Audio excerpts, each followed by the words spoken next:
Le petit matin Sud Radio, 5h-7h, Benjamin Glaise. Sud Radio et vous, si vous avez prévu d'acheter ou d'investir dans un logement, c'est peut-être le moment. Certaines banques proposent en tout cas des crédits à des taux assez intéressants. Pour tout comprendre, nous sommes avec notre experte en immobilier, Bérénice Deville-Fleuriot, rédactrice en chef de Radio Imo. Bonjour Bérénice.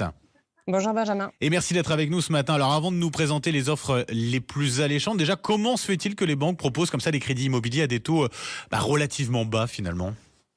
Alors, ce qui s'est passé, c'est qu'en début d'année, le marché du crédit immobilier était reparti. En janvier, février, il y avait davantage de demandes, davantage de dossiers. Les banques recommençaient à produire du crédit. Et puis, fin février, le 28 février, le contexte international s'est tendu avec le début de la guerre au Proche-Orient.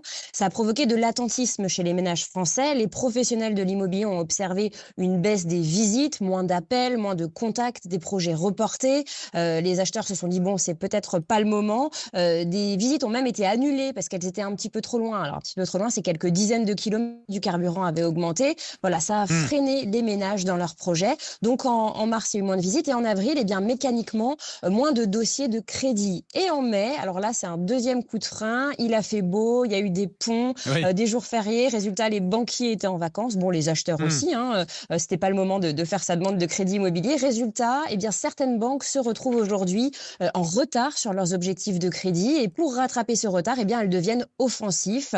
Elles acceptent de réduire leur marge pour faire du volume. L'objectif d'une banque à travers un crédit immobilier, eh bien, c'est de capter des nouveaux clients parce que la banque, elle espère récupérer aussi, quand vous faites un crédit immobilier, elle espère récupérer votre compte courant, elle espère vous vendre des produits, des assurances vie, des autres crédits d'ailleurs. Ouais, donc les banques voilà, en résumé, sont offensives, ça veut dire qu'il y a des crédits immobiliers particulièrement intéressants. Vous avez des exemples à ce niveau ? Oui, alors l'exemple le plus frappant qui est sorti cette semaine, c'est la Société Générale qui fait une offre à 3,10 sur 20 ans. Et c'est assez unique parce que c'est un taux unique, c'est assez rare. C'est un taux unique élargi donc à tous les profils, à tous les revenus. Et c'est important parce que voilà, ce genre de taux normalement est réservé aux profils plutôt bons.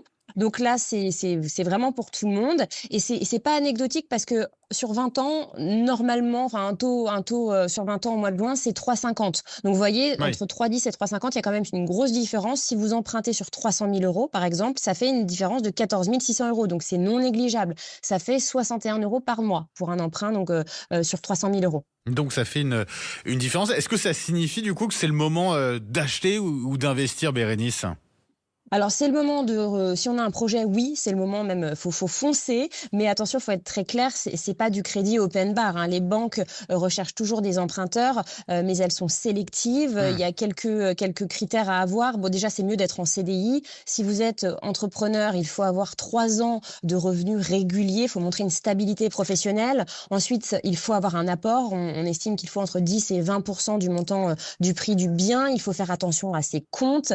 Faites attention à vos comptes 3 mois avant, donc n'ayez pas de comportement qui peut effrayer les banquiers. Par exemple, évitez de jouer à des jeux d'argent ou de commander en ligne systématiquement sur les plateformes de vente privée. Et puis, il faut faire attention aussi au diagnostic de performance énergétique. C'est mieux s'il est bon, le DPE de votre bien, parce que les banques sont très regardantes avec un mauvais DPE. Elles vont se dire, ah tiens, il y a des travaux à prévoir. Donc, dit travaux, dit dépenses d'argent. Donc, il faut faire attention à tout ça. Et puis, il faut évidemment penser au taux d'endettement. Il ne doit pas dépasser 35%. Ça, c'est la règle en France. Et puis en prenant en compte tous ces critères, c'est-à-dire que si on a un projet, c'est le moment d'y aller. Quelles sont les prévisions pour les prochains mois, Bérénice ?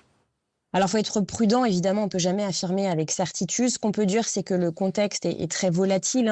Si les tensions internationales se prolongent, ça peut peser sur l'énergie, ça peut continuer de peser sur l'énergie et donc sur l'inflation. Et si l'inflation repart à la hausse, eh bien là, la BCE, la Banque Centrale Européenne, peut être amenée à durcir son discours, voire à relever ses taux directeurs. Et donc, ça entraînerait une augmentation des taux immobiliers, des taux des crédits immobiliers.